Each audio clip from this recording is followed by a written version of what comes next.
The elephant in the language room. So the elephant is the same in German, of course. The elephant is the thing we don't talk about, the massive thing in the room that we don't talk about. We're so busy talking about everything else, we ignore that enormous thing in the room.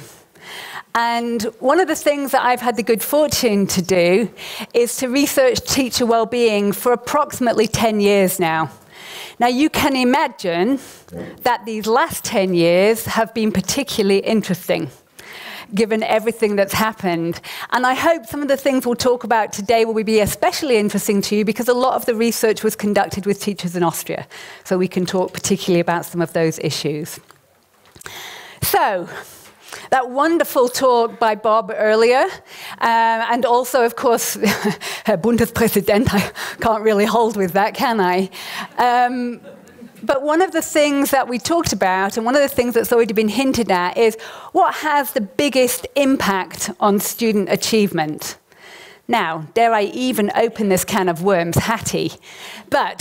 So those of you who are not familiar, Hattie did some meta-analysis. That means that he took lots of other studies that existed, and he put them together to see what were the key variables that came out.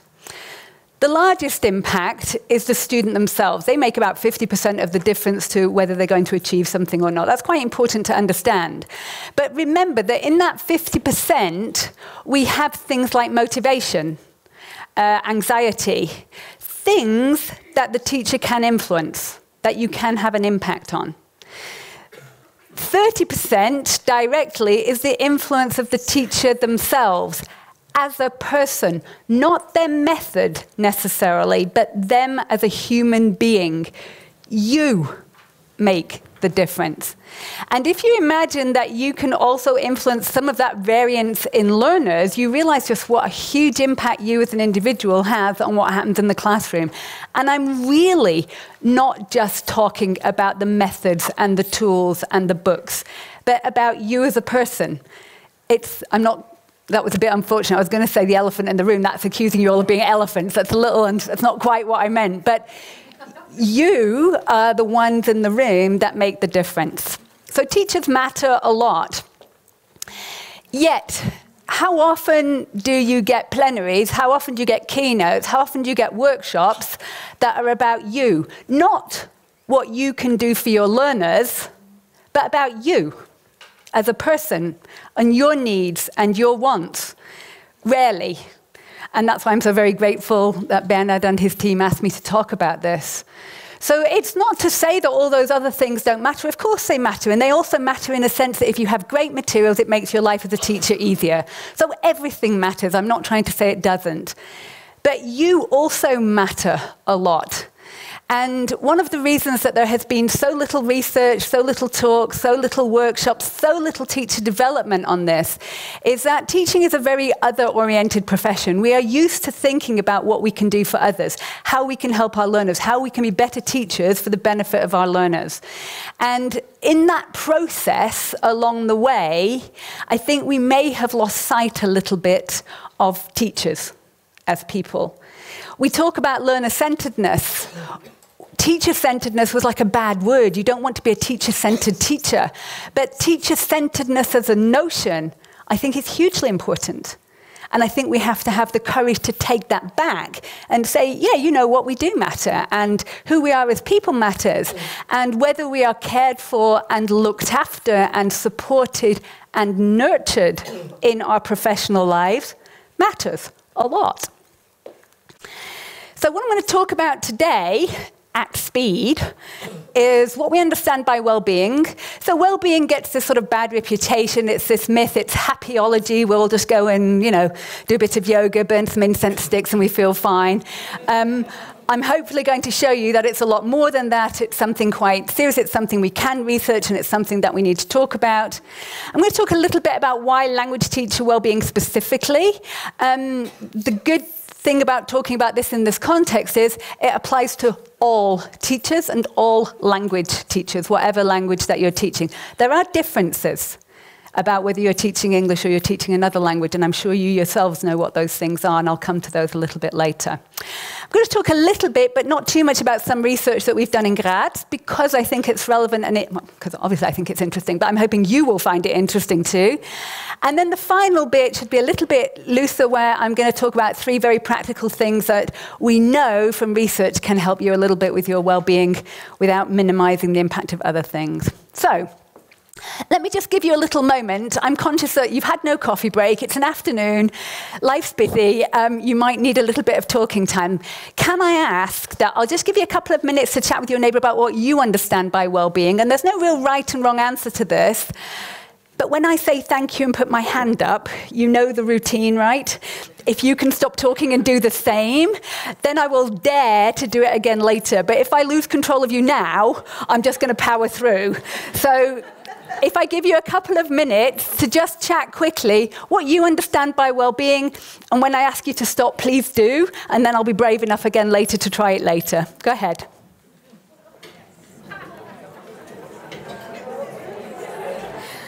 Anybody want to share or comment on anything that came up? Or am I pushing my luck a bit there, maybe? Okay, yeah, I'll not push that too far. There are many things that contribute to this, and there are 2 sort of key differences in understandings.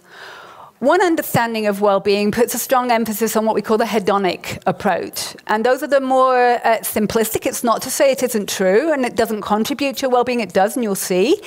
But pleasure alone is not well-being and will never make well-being. It's part of what we do. If you're enjoying things, if you're happy, if you're enjoying life, that's part of what contributes to your well-being, but it's not enough on its own. That won't last in terms of sustainable well-being over time. The other approach is what we call a eudaimonic approach. And a eudaimonic approach means that you have meaning and purpose in what you do. And it's wonderful that Bob talked earlier about the why, having a sense of the why about what you achieve as a language teacher, what purpose and meaning your profession has for you, what difference you make to other people's lives. Becoming aware of that is really important for your well-being. And meaning and purpose can be small things daily. It can be things in your family, things that you recognize. For some people, it's spiritual. For other people, it's just sort of a day-to-day recognizing things that make sense to you. So the first construct is called subjective well-being. It's about, and this is important to understand, the relative balance of positive to negative emotions. It doesn't say you're happy all the time. That's toxic and unrealistic, and it never has been about that.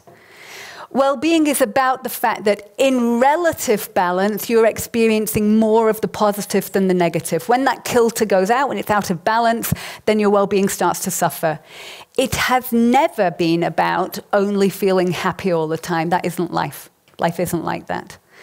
It's also about feeling generally satisfied with how things are going. Doesn't mean that you think everything is perfect. So generally, you're kind of happy with how things are. It's going okay. The important thing I want you to note about this is that well-being is subjective, highly subjective. So you can have 2 teachers in the same school experiencing the same things, and your experience of that in terms of your well-being can be completely different. Because you're unique individuals, you've got your own lives outside of school, you've got your own history, everybody is different. So one thing you have to be careful of is, I cannot prescribe one way of making everybody happy. That's a nonsense, and the self-help books that promise you that, it's an illusion. But you take from this, and you'll take from today and from talking to me in the next couple of days, hopefully, you take what is useful for you and what makes sense to you as an individual. But that subjectivity is important to note. In most of the work that we have done, we've focused on trying to understand this eudaimonic view, this finding meaning and purpose. This has got a longer longevity. This is going to last longer, basically. And the most common model is Martin Seligman's model called the PERMA model. And this says that your well-being comes from a blend of these things. So relatively positive emotions compared to negative. Again, it's that balance. A sense of engagement, finding things that you can get into, whether it's work, hobbies, family, things that you can get engaged in. Relationships are hugely important. So relationships at work, the relationships with your pupils, the relationships with your leadership in your school, and so on. And the family, of course. Meaning and accomplishment, having meaning in your life and meaning in what you do. Accomplishment doesn't mean that we're all driving a Ferrari and living in a great villa on Wörthersee. What it means is that you achieve the things that matter to you. So if you set yourself a goal or something that you would like to do, that you're achieving those things, maybe with the family, with your kids, maybe things on a smaller scale. And one thing that was added in 2016 that is hugely important to note was vitality, referring to the link between mental and physical well-being. The two are very closely connected, and when we talk about one, we talk about the other. Now, and this is kind of the crux of my problem when I come to talk to you about well-being and about all the issues that take place with well-being. Well-being is not just about what you can do for yourself. It's about the system that you work in. It's about the culture that you work in. It's the school that you work in. It's the leadership that you work under. It's the colleagues that you cooperate with. That's the system, as we refer to it. And your well-being emerges from both. And some of the self-help literature makes the tragic mistake of making it feel like it's all about you, it's your fault, it's your responsibility, you're not doing enough yoga. And that's a nonsense. Well-being is about the state of the system. Are you being appreciated for your work? Is your subject valued in the system? Have you got too much work? Is the workload unreasonable? Is the administration unreasonable? Is the leadership supportive, not supportive? And so on and so on. I'm sure you can fill all those gaps, and I'll tell you some more of them later. But the tension that I have here today now is that you don't want me to tell you the problems with the österreichische Bildungssystem. You know. You want me to give you good advice of what you can do to make a difference. And that's a tension that pulls me in two different directions. I don't want you to leave thinking this is just your responsibility. It's not. It is systemic, and I'll say it very clearly, it is political. Teacher well-being is a political issue, which we'll get to. So one of the things that's a tension for me and for you and for all the conversations we have about well-being is where to make a difference. Yes, you have got agency. There are things that you can do for your well-being, and you have got some control and some agency about making a difference to your own life. You're not helpless. You can't. There are things you can do. But that is also constrained to some extent by the system that we live and work in. And that possibly needs to change too. So we'll talk a little bit about that, but please keep that in mind, because that's fundamental for my understanding of well-being, that it's the interplay of two things, what the individual brings to the situation, and also the contextual factors of the situation itself. It's both. And anything that looks at one without the other is being oversimplistic. And I run the risk of that when I talk with you, because there's only so much I can talk about that's going to be relevant and meaningful. But that's the key message for me to get you to take away, is it is not just your responsibility. It's a responsibility, systemic responsibility. So a definition, and I say working definition because I think our understandings of teacher well-being are in flux. We are learning more. Research has started. We are talking more about it. If we want to look at another plus that came out of COVID, is this threw the topic into the limelight. But what I don't want to happen is I don't want us to now say, well, we're done. Yeah, COVID's over, teacher well-being is not a problem, we're back to normal. No. We were lucky enough to start talking about teacher well-being. I don't intend to let that go, and you shouldn't either. The situation, the experience that we had during the pandemic threw the limelight on learner and teacher well-being both. And it's now an issue that we maintain that discourse and don't let it become just a COVID thing. It's an ongoing. We started our first research project on teacher well-being, funded by the ÖNB, in 2013. That's 10 years ago. Well-being has been an issue before the pandemic, acute during the pandemic, and I would say still acute now. So it's an ongoing thing. It's not something we let go of. So, why language teacher well-being matters? Well, it's quite simple, and I think most of you would acknowledge this. Teachers with higher well-being teach more creatively. You're willing to try stuff out, be a little bit adventurous, explore things. If you're tired and frazzled, you'll just do what's easy and quick. Of course you will, and nobody would blame you for that. They have better relationships in the classroom. Very often they're more patient, they're more willing to engage in those micro-conversations with learners, to build those relationships actively with learners. Bob talked about the humanity in the classroom. Their learners have higher levels of attainment, usually because teacher well-being is contagious. You are contagious in a positive way. Your mood, your emotions, your well-being is something that you communicate in how you present and how you are in the room. Learners will pick up on that, and it can influence them. There's a lot of evidence that if teachers have high well-being, their learners are likely to have high well-being too. And they've also got fewer discipline problems. Usually because you know, or maybe it's just me, that if I'm tired, if I'm crabby, if I'm bad-tempered, I blow my car horn a lot more than when I'm relaxed and I can take things and say, okay, you cut in front of me, that's fine, it's okay. So you are more tolerant when you've got higher levels of well-being. It's natural, it's normal that most people would feel like that. Teacher well-being in Austria, so I had a look at the TALIS. It's 2018, so it's beforehand, but there are a few things here that are interesting. Only 16% feel that their profession is valued. You can talk about this over coffee, we'll not open this can of worms too much. But Austrian teachers have relatively high salaries compared to the OECD average and the EU average. 12% of teachers report experiencing stress in their work a lot. However, post-pandemic, that has rocketed and gone much higher. There are various reasons for that, not just in Austria, but globally, that we can talk a little bit about later. Younger people and teachers are feeling it more. I'm sure you've all heard of the PISA studies, you all know. From 2023, they measure teacher and learner well-being. That's quite an important statement about what we consider a healthy education system to be. If we think that a healthy education system is more than test scores, that's why they're starting to look at the well-being of the key stakeholders in the system. So for me, teacher well-being is the foundation of good practice. If we look after the teachers and we ensure that their well-being is high, they can teach to the best of their abilities. Why would we not be spending more time and energy looking at this topic? Why is it still the elephant in the room? Why do we still push it aside and not recognize that this is not a luxury? Well-being is not an extra that you might be allowed. It's, first of all, according to the World Health Organization, it's a basic human right. But more than anything, it makes you a good teacher. It helps you to be the best teacher that you can possibly be.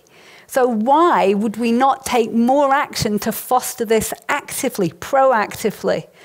And yes, I do get quite political about this. We did a 3-year study funded by the FAF. I should have put the logo on. We did a big 3-year study looking at the well-being of EFL, English language teachers, and foreign language teachers. And with the foreign language teachers we looked at were in the UK, but you'll see that some of the issues come the same. I'm not going to dwell on the research side of things, because I think that's perhaps less interesting. Those of you who are interested, there's a book from this, and you can contact me, and I'm happy to share any of the studies that we have. A useful way of looking at how we organize the results that I'm sharing with you today is that well-being comes from a balance of two things. Now, this is oversimplistic, but it's very helpful. You have resources. You have things that are strengths, are things that you can draw on, and they help act as a buffer. So what well-being is well-being is actually a preventative. When you work on your well-being, you're taking preventative action to stop you running into the risk of burnout. So well-being is not just about, well-being is a preventative action to stop that. So you have resources, and then you encounter challenges in your job. And your well-being is how much resource you have to cope with the challenge. When you start to experience more challenge than you have resource left, things will go out of line, and then your well-being is going to start suffering. Now, have a look at this. We decided to look at teachers in Austria, remember this is, and in the UK, across the career span. So looking at pre-service, so those still at uni or PH, early career teachers, mid-career teachers, and late career teachers. And we actually ended up also looking at teachers who had retired as well, but that's perhaps a different story. Now have a look where you belong. I'll tell you happily that I actually belong in the late career too, if it makes you feel better. But I identify when you look in the mid-career. And I'm going to show you the results in terms of what each career phase has in terms of resources and what kind of challenges. And I'll just let you read for your career phase. Anybody in the late career will look at the comment about CPD and know how nervous it now makes me, stood here, knowing how you might feel. What you see and what's important to understand is that we all have strengths that we can draw on. As you gain experience, you become more confident. Day-to-day niggles in the classroom don't stress you as much. You've got a repertoire of things to cope with. You know how to deal with those things. But you sometimes are looking for a new challenge. You sometimes have got home commitments that are taking you away, taking your attention away from school. You're not so excited about some of the innovations that you're having to deal with because it's not something that necessarily appeals to you and your teaching style. So there are different things at different stages. What I want you to remember is that, yes, you do all have strengths that you can draw on, but everybody is different. And at different stages in your careers, you're experiencing different types of stressors, and you need different things from the system and from your job, and you need different types of support. And again, this is just a gentle reminder, and also for anybody in leadership positions, that people vary in what they need at different stages of their career. It's different. When you're an early career teacher, you're not experiencing your job in the same way as someone's been doing it for 25 years. They've got different things that they're dealing with, and recognizing that and acknowledging that is quite important.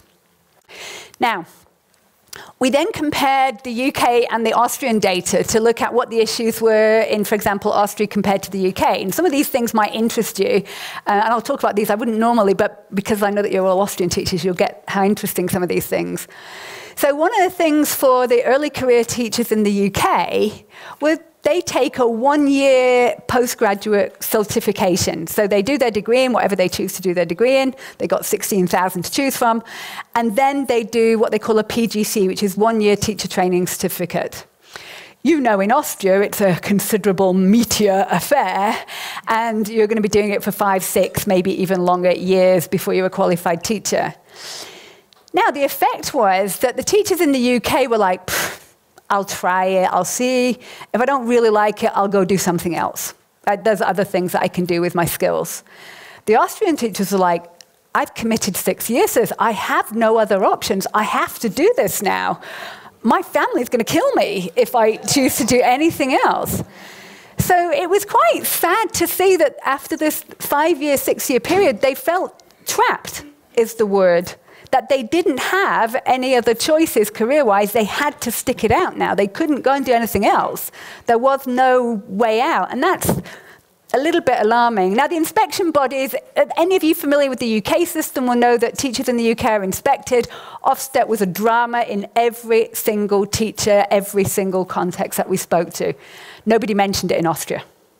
Nobody mentioned inspections or anything, which is one plus for us that we haven't got this trauma. The Matura was a big topic for many, particularly mid to late career teachers, because they had a comparison. They knew what the system was like before. They were able to compare. Those who were growing up through the system didn't know it any different, so for them it was no big deal. They didn't know the system any differently. And it's natural that if you have a different frame of reference, you've got a comparison, you're always thinking, well, before we used to do it like this. That's normal. Of course you would do that. Now, this is the thing that I know in this room will be an issue with the difference between English and other languages. English in Austria has a very privileged status, there's no question. It's Kernfach in the Matura. Parents think it's important, kids think it, well, kids mostly think it's important. Parents think it's important, schools think it's important, the ministry thinks it's important. It has high status, it helps. Other languages, and particularly in the UK, imagine how bad it is in the UK. There's a lot, that's a whole other topic I don't want to start on just right now. But the status of other languages made a massive difference to teacher well-being, because they were, not only did the kids not take it seriously, the parents were not invested, schools were not invested, and certainly government policy was not nurturing and fostering a love of foreign languages. So that problem was huge. The status of teachers in society was an issue in both countries, but for different reasons. UK teachers also had financial problems. Many of them were working a second job to make ends meet, and that wasn't an issue in Austria, I'm pleased to say.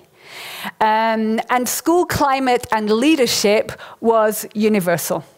The climate in a school and the atmosphere that leadership create and the accessibility of leadership and the support for languages of leadership can make a massive difference to how teachers experience their job on a day-to-day basis. That was across the board as well. How am I doing? So when we're talking about teacher well-being, we're back to this tension. Context matters. Whether you're teaching in Austria, whether you're teaching in Vienna, or you're teaching in a rural setting, whether it's a big school, a small school, whether you're teaching English or another subject, whether your school has positive, proactive leadership or not, all of those things matter. They make a difference to how people experience their well-being. So nothing can make it clearer, in my view, that well-being is not just about you. It is about understanding the system that you work in as well. So we're back to the same thing, two strands of action, what you can do as an individual and the kind of structural systemic change and support. I take it as my responsibility, and I try very hard to make people aware of the importance of teacher well-being and advocate. And I hope there's another 150 of you that will do the same when you leave the room, that you will advocate that this is not a luxury, this is not an indulgence, this is not selfish, this is just good practice. It's what makes good teaching. And I'm hoping that you will go and advocate for change as well as me when we go out of here. But conscious of the fact that you want to know what to do, I'm going to talk about very personal things that you can address now in the sort of workshop-y bit style. Well-being and mental health problems are not the same thing. They are related. If you are addressing well-being, you are creating conditions to hopefully prevent problems developing. But mental health illnesses are a whole other topic that are complex and related to many different things.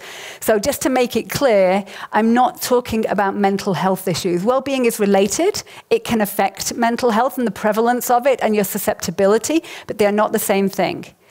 And we do need to be a little bit more comfortable. One thing I can say of living here 30 years is mental health is a little bit of a taboo and a stigma still in Austria. And that's something we have to work against. Saying that you have burnout is something that is not something people are immediately comfortable talking about. And that's something we have to normalize, having conversations about this and making it possible for people to step up and say, I'm not coping, I'm struggling at the moment, I'm finding things difficult. So I think that's another issue where we have to do a little bit more work yet here. So I'm just going to last in this last sort of 10-15 minutes, 3 things that you can do so that you leave on a high and not utterly depressed, but you leave and say, okay, what things can I do? So I've chosen just 3 things to look at. And these are things that are in your control. So these are things that you can do something about. So what you pay attention to, how you interact with others, and how you manage your time. So quickly, what can you see? Really shout out what you see. Blue dot. Right. White space in the square, right. Okay, so we all focus on the blue dot, right? Everybody does. I'm doing this deliberately because I know you're going to say blue dot. So the blue dot is humans have what we call a negativity bias. It means we draw our attention, we remember the negative more easily than the positive. Essentially, we go a little bit blind to the positive. We take it for granted. It's just there. It's the white space in the box. You don't see it because your attention is drawn to the negative. So when I talk about changing what you focus your attention on, it isn't about ignoring the blue dot. You're still going to have to engage with that blue dot. But it's about becoming aware that there's some white space there too, and what's in that white space. And that's what this is about. So what we give our attention to creates our reality. You know that the media can be very oppressive, particularly. So what you read, what you listen to, who you talk to, what you talk about is your reality. It's what you give your attention to. So our reality is made up from what we choose to focus and give our attention to. So all I'm suggesting is that not to ignore the blue dots, but to add, deliberately add, some white space to what we pay our attention to. Focus on the positives is not stamping out, ignoring, sweeping under the carpet the negatives. It's adding balance, adding perspective. Mark Brackett, the researcher at Yale, talks about, and I like this expression very much, give yourself permission to feel your emotions. So give yourself permission. You've got your emotion. Allow yourself to have that emotion, recognize it, name it, feel it, give it space, and then decide how you're going to respond to it, how you're going to deal with that emotion. So it's not about dismissing negativity. It's not about hiding away from it. It's about creating balance. Some of you may be familiar with gratitude practice. Anybody here do gratitude practices apart from me? Okay, 3 of us. Okay, well, we're going to make it 150 by the time we're finished. This is one where there is a lot of research evidence that it works. So let me just explain what it is. It's very simple. And let me make clear, doing it once is not going to make you a more balanced person, right? It has to become a habit. That's the point. So the gratitude practice, other people may do it in different ways. Basically, before I switch my light out at night, I just sit in bed and I literally just close my eyes for a minute and think of all the things I'm grateful for that day. What went well? What did I enjoy? What am I thankful for? And just take literally a minute or two to do that. It has a few things, a few effects. One, you start to find it easier to identify things you're grateful for because it becomes a habit. You start to see the white stuff more easily. You don't go so blind to it. And that's what this is about. It's about retraining your brain to see the white space. It isn't about some fantasy. Think about, I'm grateful for my dog. Oh, I'm happy now. That's great. It's about training your mind to become aware of the things that are great. How many of us are thankful for good health until we lose it? So that's a classic example. It's one of those things we take for granted. So gratitude practices is just taking a little bit of time to become consciously aware of the things we do enjoy in our daily lives, the things we are thankful for and the things we are grateful for. Not as a magic cure, but as a habit, as a way of starting to see the world and think. Other ways of doing that, there's something called savoring. Savoring is the same thing that you can do. You can also do it as a balance to when you're experiencing more negative emotions. Savoring is that you can create the emotional tenor just from a memory. So you can literally feel those emotions. If you've got something that you really enjoyed, you really loved, some memory, maybe it was on the beach with your family or with the ball, with the dog, or something that you've got a lovely memory, and you can, in a moment of stress, sit yourself, close your eyes, and with all your senses, try to be back in that moment. It can have a very strong calming effect. Again, these are just things like bringing more positivity consciously into our mind when we need it. It's not that we can do it every second of every day. Now, this is something I have come to feel very strongly about. I'll come back to this. How many of you have heard of appreciative inquiry? Appreciative inquiry is something taken from business, but it's slowly coming into education, and I think it has a huge role to play. And it requires us to rethink things a lot. Usually in teaching, and I'm going to get you to put your hand up, but I'm not sure I really want to see this, how many of you have been asked to reflect on a lesson on what went wrong and what you could do to make it better? Right, that's many of us. So one of the things that is a problem in teacher education, I'm a teacher educator, so I accept responsibilities partly with us, is that there's this deficit view that teachers need improving. And we don't celebrate all the good stuff, all the white stuff about what teachers do and do brilliantly. In the work in organizational psychology, so in the business world basically, what they have discovered is that when a company needs to improve, when the figures are maybe dropping, rather than look at the problems and how to remedy them, they look at what the strengths are. Yeah, what's going well? What are they brilliant at? What is functioning great in the business? What is the person good at? How can we do more of that? And that's appreciative inquiry. How many times has somebody said to you, tell me about your best ever lesson and when you were really successful as a teacher? Right, let's unpack that and understand why. Why were you so brilliant? Why did it go so well that day? Because there's an enormous amount of learning that can come from that. And that's also about switching the positives. It's not naive, it's not unhelpful, it's extremely constructive. It's about saying if we want to improve our practice, which most of us do daily, you don't always have to look at the lessons that go wrong. You can understand what your strengths are, what you're good at, and the lessons that go brilliantly, and start to unpack them and say, okay, why?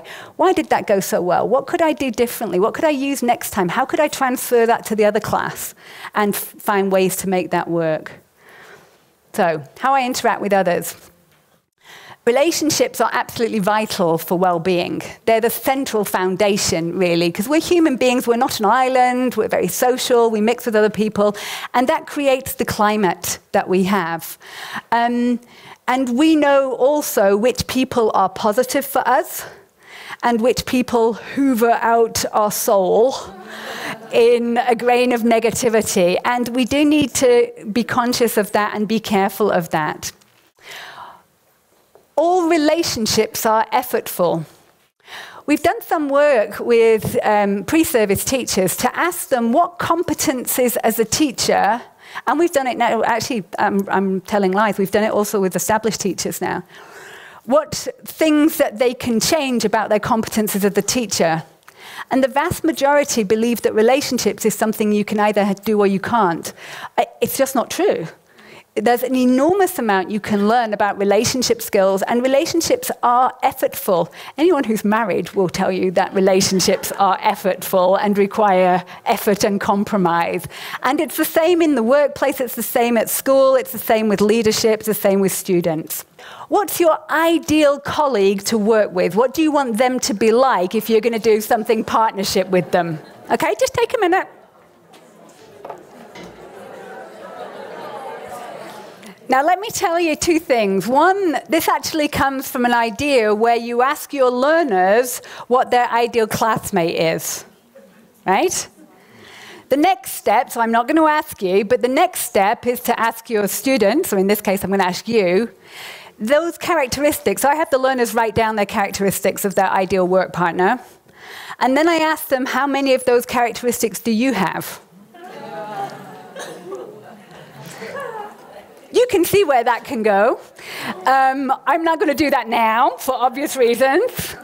But it's a really nice thing to do with your learners to get them to think about how they are with each other. It's a nice thing to just switch on its head. And I've done it at university with my pre-service teachers, and I have to say group work tends to work a little bit better after we've had this conversation. This is the only time you want to rash. Everybody at work, humans exclusively want to be respected, appreciated, supported, and heard, or seen, respectively. Everybody wants to feel that. Everybody wants to feel that they're taken seriously, that they have a voice, that people appreciate what they're doing, that people recognize who they are. And that's universal. And even small acts of kindness can make a profound difference to somebody else. We can contribute to that climate at work, and I'm not saying it's always about just us, and other people make that very difficult sometimes, but we can, in our way, make a difference to that climate and how we respond with others. We may have to create some distance to people who we find the relationships more difficult with, because that can also be quite a drain on us. I'm not going to ask you to answer this, but think about it for yourself. Who's important to you and who deserves more of your quality time? Most people feel a little uncomfortable when reflecting on that question. So you're in good company if you do.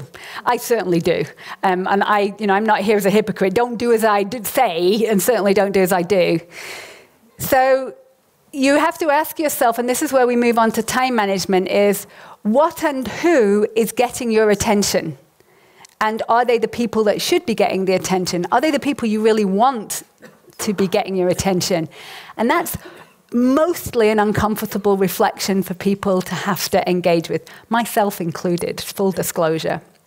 So to protect and nurture all relationships, relationships are effortful, they need time and energy. We need to be able to spend quality time with each other, and we have to work on our communication skills. It's something that sometimes in the haste of everyday family life, busy around, we don't always take that time to have the conversations that we should and could. This is probably one of my favorite quotes, and I think for teachers we're particularly susceptible. We've got 2 eyes, 2 ears, and 1 mouth, so we should listen twice as much as we speak. Good communication is more about listening than it is about speaking, and that's the big misunderstanding about communication.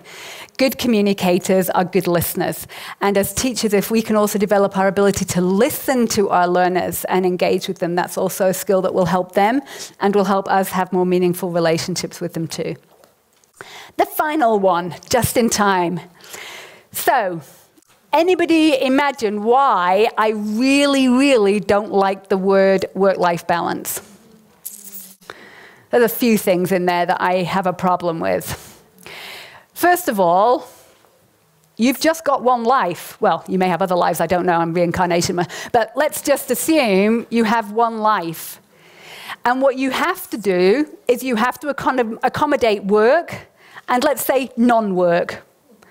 And that's in one life. So you have one life, and it has to accommodate both things. And balance is this idea that there's some perfect equilibrium that you're going to achieve. Never, ever is that going to happen. What we have, and Claire Fox calls it symbiosis. I like that, although that might be a little idealistic as well, so synthesis might be better. But the idea that we have work and non-work, and we have to find a way to manage both of those together and find ways of working with those in some kind of symbiosis. And how we do that very much depends on what we do with our time. And time management is not about managing your time, it's about setting priorities. And that's also a little bit of an uncomfortable reflection as well when you really sit down and unpack that. You have to allocate time for work and non-work, and that means you also have to very consciously set time aside for the things that matter to you. Put it in your diary and make sure that time is blocked out and that you take that seriously as if it's an appointment at school, as if it's a staff meeting. That time is sacred. And if the phone rings, you don't answer it because you're doing something else at that time. And that requires a lot of effort and self-discipline. And I'm getting better at it, but I've been working on this topic for 10 years and I'm still getting better at it. So, don't let me think it's immediately. The third point is the most crucial misunderstanding about time management. It is not so you can be efficient and do more work. Time management is to work efficiently so you have more leisure time. And that's the myth. It's not for greater and greater productivity. We're not buying into that capitalist notion. When you're working efficiently, you free up the time for your family, for your friends, for your hobbies, for the other things that give you your sense of balance, if not balance. Parkinson's law, there's really lovely research about planning, and I can't be the only one, is work expands to fill the time you make available for it. If you have 2 hours to plan a lesson, it will take you 2 hours. If you have 20 minutes, you'll do it in 20 minutes.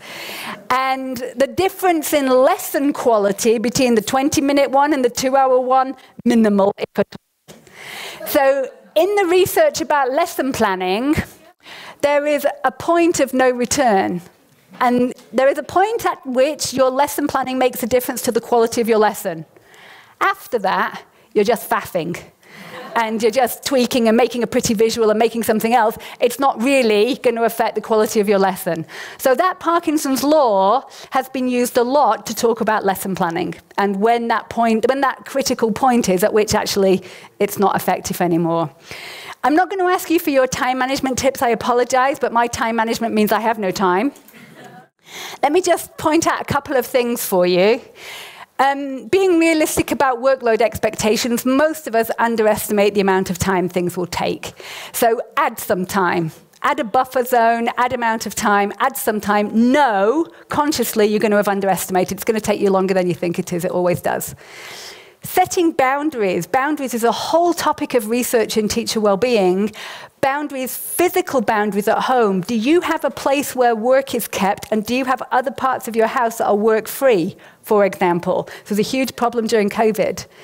Time boundaries. Do you set boundaries to the evenings and your weekends where you say, okay, genug, and this is now family time, my time, I'm doing something different, this is not work time. Do you have boundaries on your phone, WhatsApp groups and all the other kinds of things? That's a time when I'm not available, I'm silencing it for this next 24 hours. Sunday is my time, it's not the time to be doing that. Not easy to do, but important. Time boxing work is this idea that you set an amount of time for something and you do it for that fixed amount of time. Letting go perfection.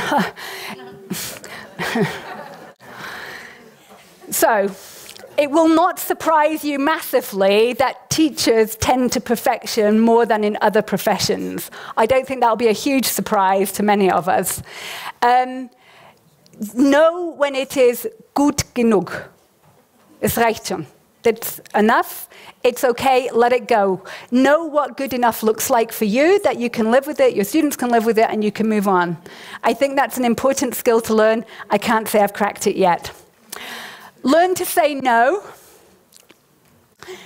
All I can say is, if you say no to one thing, it allows you to say yes to something else. So it's about priorities. One of my students, and he's an American boy, so he has a different way of saying this than I would say. When somebody asks him to do something, he says it has to be, hell yes, otherwise it's no. So I'm trying to learn from him to develop a little bit more of this, hell yes, or otherwise it's a no. It's your time, it's your life, it's your day, and you have got the right to make choices about that. You have that right. Allow yourself that permission. You've heard this before, you can't pour from an empty cup. Self-care isn't selfish, it's necessary. It isn't also just because, you see, this is one of the problems. You've heard about that metaphor with the oxygen mask and you put yours on before you can. It's not just about serving others. It's because you deserve it and you're entitled to it and you have the right to it and you can demand it. It's your right to have high well-being in your professional life. 3 things that you can change. We're going to talk about the system. I'm sure I'll talk with many of you in the coming days about that.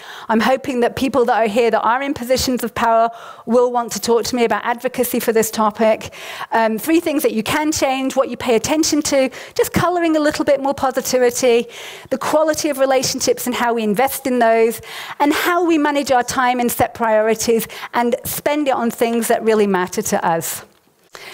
Caring for myself is not self-indulgence, it's self-preservation, and that is an act of political warfare. And yes, teacher well-being is a form of social justice, and I'm not afraid to say that it is political, and it's okay to be political sometimes. Students deserve great teachers, and teachers deserve the support they need to become great. What better quote to talk about teacher well-being for? Thank you very much.